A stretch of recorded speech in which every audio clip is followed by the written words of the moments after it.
어느 날 예수님이 제자들에게 물어요. 사람들이 나를 누구라고 말하고 다니느냐? 사람들이 저렇게 많이 나를 쫓아다니는데 대체 저 사람들은 나를 누구라고 생각하고 쫓아다니느냐? 이 갑작스러운 질문에 제자들이 생각을 한번 하게 돼요. 내가 뭘 들었더라? 아, 저 사람이랑 만났을 때 저 사람이 예수님을 누구 같다고 얘기하더라? 이렇게 이 뜬금없는 질문에 지금 이 사람들은 하나씩 하나씩 들었던 말을 꺼내놓습니다. 예수님을 세례 요한이라고 합니다. 예수님을 아주 예전에 정말 하나님의 말씀을 맡았던 이사야 선지자라고 합니다. 엘리야 선지자라고도 해요. 얼마 전에 죽었던 세례 요한이 다시 살아난 것이라고 얘기합니다. 그리고 선지자 중에 하나라고도 얘기합니다. 그만큼 예수님을 아주 위대한 사람, 아주 좋은 사람, 아주 하나님의 말씀을 맡은 사람이라고 설명해요. 그때 예수님이 다시금 질문해요. 제자들에게 이렇게요. 그렇다면 너희는 나를 누구라고 생각하느냐? 다른 사람들은 그렇게 생각한다면 너희는 나를 누구라고 생각하느냐? 이 질문에 베드로가 앞에 딱 나와서 얘기하죠. 뭐라고요? 우리가 읽었던 16절, 주는 그리스도시요 살아계신 하나님의 아들이시니이다. 여태까지 다른 사람들은, 예수님을 쫓았던 무리들은 여태까지 예수님을 뭐라고 불렀어요? 사람이라고 불렀어요. 인간이라고 불렀어요. 그런데 지금 베드로가 예수님을 뭐라고 불러요? 주여, 하나님이요. 당신은 사람이 아니에요. 당신은 인간이 아니에요. 당신은 하나님이십니다. 당신은 우리의 구원자이자 우리를 구원하실 그리스도이십니다. 여러분이 예수님이 이 말을 들었을 때 얼마나 기뻐했을까 한번 생각해 본 적 있어요? 예수님은요 3년 6개월 동안 이 12명의 제자들을 끌고 다니셨어요. 데리고 다니셨어요. 가르치셨어요. 사랑하셨어요. 돌보셨어요. 어떻게든 하나님의 말씀을 하나라도 한 자라도 더 가르치기 위해 애쓰셨어요. 그가 가르치고 싶었던 한마디가 있었기 때문에요. 그 가르치고 싶었던 한마디가 뭔데요? 오늘 제목, 주는 그리스도시요 살아계신 하나님의 아들이십니다. 예수님은 이 한마디가 너무 가르치고 싶었어요. 어떻게든 이 한마디를 한 글자라도 더 가르치려고 애쓰셨어. 그런데 오늘 그 말을 듣게 된 거예요. 예수님이 어떠셨을까요? 행복했겠죠. 예를 들어 여러분 선생님 중에 한 분이 정말 모든 시간을 투자하고요, 매달 애들한테 자기의 월급을 다 갖다 붓고요, 그리고 자기의 모든 시간과 돈과 모든 것을 다하여 여러분 반을 사랑했다고 생각해 보세요. 그런데 그 중에 한 명이 그 12월 31일 마지막 날 선생님한테 얘기하는 거예요. 선생님, 전 선생님의 헌신을 알아요. 전 선생님의 수고를 압니다. 그동안 너무너무 감사했습니다. 제가 다시는 선생님을 잊지 않겠습니다. 제가 평생을 선생님과 같이 살아가겠습니다. 이 말을 했을 때 선생님들의 마음이 어떨 것 같아요? 12월 31일 날 준비하세요. 빨리 적어, 빨리. 뭐하니? 12월 31일 선생님의 마음이 끝도 없이 깊어지겠죠. 지금까지 했던 것보다 앞으로요, 내년에 만날 그 아이들을 더 많이 사랑할 거예요. 내년에 만날 그 아이들을 더욱더 사랑하겠어요. 장은재 선생님의 말처럼 평생을 교사를 위해 헌신하려고, 그것이 나의 역할이라고, 그것이 나의 꿈이라고 생각하며 살아가지 않을까요? 오늘 예수님이 그런 말 들은 거예요. 주는 그리스도시요 살아계신 하나님의 아들이시다. 이 한마디에 예수님이 죄송해요 이런 말해서 뿅 갔어요. 사랑에 빠졌어요. 베드로가 좋아 보여요. 이 이름은요 우리를 회복시키는 이름이기 때문에 그래요. 어떻게 회복시켜요? 왜 회복시켜요? 우리가 고장났다는 거예요. 우리가 다쳤다라는 거예요. 우리가 완전하지 않다는 거예요. 지우야, 그냥 불러봤어요. 우리가 완전하지 않다는 거 뭐로? 원래 뭐였는데? 우린 완전한 존재였거든요. 죄를 짓지 않을 존재였어요. 우리 생각에 거짓말을 안 해도 되는 존재였어. 변명 안 해도 되는 존재였어. 옆 사람과 싸우지 않아도 되는 존재였고, 내가 누구를 미워하지 않아도 될 존재였어. 그런데 어느 날 죄가 우리 마음속에 들어와서 우리가 하나님을 떠나게 된 순간 하나님의 생명도 나와 같이 떠나버린 거예요. 내가 하나님을 멀리 떠나서 내가 스스로 하나님이 되려고 마음먹은 순간 어떻게 됐어요? 내 안에 있던 하나님의 생명, 그 가득한 생명, 충만한 생명도 나를 떠나버린 거예요. 그리고 그 안에 무엇이 들어와요? 죄가 들어와요.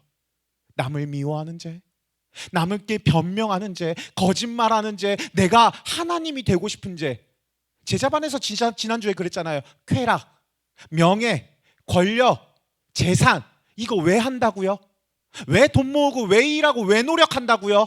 하나님 되고 싶으니까. 내가 내 인생을 내 마음대로 살고 싶으니까. 내가 놀고 싶을 때 놀고, 내가 먹고 싶을 때 먹고, 내가 쓰고 싶을 때 쓰고, 내가 백화점 가고 싶을 때 백화점 가고 싶으니까. 내 인생의 주인이 누가 되는 거예요? 내가 되는 거예요. 뭐가 들어와서? 죄가 들어와서. 누구로부터 멀어져서? 하나님으로부터 멀어져서. 죄라는 건 뭐예요? 죄는요, 거짓말하고 미워하고 남과 싸우고 막 그런 게 죄가 아니에요. 그건 죄가 가져온 열매야. 진짜 죄는 뭐냐면, 이것의 원인은 뭐냐면 하나님으로부터 멀어진 거. 하나님의 생명이 내 안에서 밖으로 빠져나와서 내가 그 생명을 가질 수 없게 된 거, 하나님과 연결이 끊어진 거, 하나님과 손잡고 있었는데 이제 더 이상 하나님과 손잡지 않게 된 거, 그게 뭐라고요? 죄. 여러분, 죄가 없어요? 아니요. 목사님도 죄가 있어요. 목사님도 죄가 너무 많아요. 목사님이 이렇게 하나님을 믿고 하나님을 따르는데 목사님이 저 앞에서도 기도가 나와요. 난 왜 이렇게 죄인이지? 난 왜 이렇게 오늘도 주저앉고 쓰러지고 넘어지고, 왜 오늘도 이렇게 마음에 하나님을 믿을 만한 믿음이 나에게 없지? 왜 여전히 난 남을 미워하고, 왜 여전히 난 변명하고, 왜 여전히 난 거짓말하고, 왜 여전히 난 스스로 하나님이 되고 싶지? 이 마음으로 저기에 서 있어요. 너무 죽겠어요. 고통스러워요. 난 여전히 죄인이구나. 난 여전히 아프구나. 난 여전히 하나님 앞에서 쓸모없고 아무것도 할 수 없는 죄인이구나. 우린 그대로라면 죽을 수밖에 없는 인생들이 돼요. 그런데 우리에게 은혜가 하나 임하죠. 뭐예요? 하나님이요, 우리에게 직접 내려오세요. 제가 저기 앉아 있는데 하나님이 제 옆자리에 어느 순간 앉아 있다라는 걸 경험해요. 그렇구나. 하나님은 내 죄에도, 내 변명에도, 내 거짓말에도, 내 아픔과 슬픔에도 내 옆에 앉아주시는 분이구나. 나 싫다고 떠나가시는 분 아니구나. 나 싫다고 다른 사람이랑만 노는 분, 그런 분 아니구나. 그분이 누구라고요? 주는 그리스도시요 살아계신 하나님의 아들이시리라. 그분이요, 하나님의 본체를 버리시고 이 땅에 인간의 몸을 입고 내려오셨어요. 그리고 30년을 살아가며 제자를 키우시고요, 무리를 데리고 다니면서 한마디를 가르치셨어요. 그리고 십자가에서 죽으시죠. 왜요? 내가 죄인임에도 불구하고 나를 하나님의 생명을 넣어주기 위해서, 하나님의 생명이 내 것이 되기 위해서, 내가 끊어졌던 하나님과 다시 연결되기 위해서 그분이 죽으셨어요. 그리고 다시 하늘나라에 올라가셔서 하나님에게 간청하죠. 하나님, 김성용 죄인인데요. 그래도 하나님 한 번만 좀 봐주시면 안 돼요? 제 죄인인데요. 제 거짓말하고 변명하고 남 미워하고 막 나쁜 앤데요. 하나님 그래도 한 번만 봐주세요. 제 한 번만 봐주세요. 제 구원해 주세요. 제 생명 넣어주세요. 쟤도 천국에 살게 해주세요. 제가요, 오늘 이 자리에 나올 때 그 믿음으로 나와요. 그래도 하나님이 나 용서해 주시겠지. 그래도 하나님이 나 불러주시겠지. 그래도 하나님이 내 옆에 서 계셔 주시겠지. 그분만이 우리를 하나님이 맨 처음 만들었던 하나님의 형상으로 회복시켜 주세요. 죄를 모르고요, 죄를 알 수 없고요, 죄를 지을 수 없는 나, 죽지 않고요, 모든 사람과 사랑하며 모든 식물과 동물을 키우며 사랑하며 돌보며 애쓰며 그렇게 사랑하는 나로 만들어 주세요. 예수님이 가르쳐 주셨던 게 뭐라고요? 내 이름을 믿으라. 그리하면 너희가 구원을 얻으리라. 내가 먼저 너희의 집에 그 문을 두드리니 너희가 먹고 마시고 그 문을 열고 나와 함께 저 천국에 거하고 싶다는 그 하나님의 한마디. 저는 여러분에게 선생님들에게 요청합니다. 선생님들, 가르치실 한마디는 딱 한마디밖에 없어요. 주는 그리스도이야. 하나님은 살아계시, 하나님은 너희를 구원하실 분으로 예수 그리스도를 보내주셨어. 이 한마디 가르치시면 돼요. 그러면 제자들은 뭐 해야 돼요? 배워야죠. 다른 거 배우는 거 아니에요. 여러분 교회 와서 예배 드릴 때 다른 거 듣는 거 아니에요. 딱 한 가지만 들어요. 주는 그리스도십니다. 그분은 살아계신 하나님의 아들이십니다. 왜 선생님들이 여러분 사랑하는 줄 알아요? 왜 선생님들이 여러분을 돌보고 애쓰고 돈 쓰고 시간 쓰고 뭐 희생하는 줄 알아요? 그 한마디 가르치려고요. 그 한마디가 여러분의 인생을 변화시키거든요. 그 한마디로요, 지금 선생님들이요, 여러분이 커서 선생님이 된 거예요. 그분들이요, 하나님 만나서 변화돼서 지금 이 자리에 앉아 있는 거예요. 그러니요, 이젠 여러분이 선생님이 되어야 될 거 아니에요?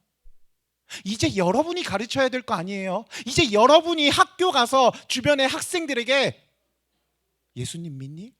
예수님이 너를 구원할 거야 라고 가르칠 수 있는 그 한마디 할 줄 아는 학생이 되어야 하지 않을까요? 사랑하는 중등부 예배 공동체 여러분, 사랑합니다. 축복합니다. 그리고 감사합니다. 그런데 오늘은 이 말을 선생님들에게 해드리고 싶어요. 선생님들, 사랑합니다. 혜영 선생님, 소정 선생님, 축복합니다. 우리 진우 선생님, 감사합니다. 흥재 선생님, 정말 평생 계셔야 돼요. 저는 평생 있을지 모르겠지만 선생님은 평생 계셔야 합니다. 하나님이 지켜보실 거예요. 베드로는 그 한마디로요 변해요. 사람이 변해요. 하나님만 평생을 쫓아다녀요. 자기가 죽을 때까지 하나님만 쫓아다녀요. 오늘 여러분이요, 이 한마디를 듣고요, 그리고 선생님들은 이 한마디를 가르치고요, 그래서 평생을 우리 장은재 선생님의 고백처럼 내가 평생에 교사하겠습니다, 내가 평생에 한마디 주는 그리스도시오를 가르치겠습니다 하는 우리 선생님들과 학생들 되기를 주님의 이름으로 축복합니다. 우리 일어나서 찬양합시다.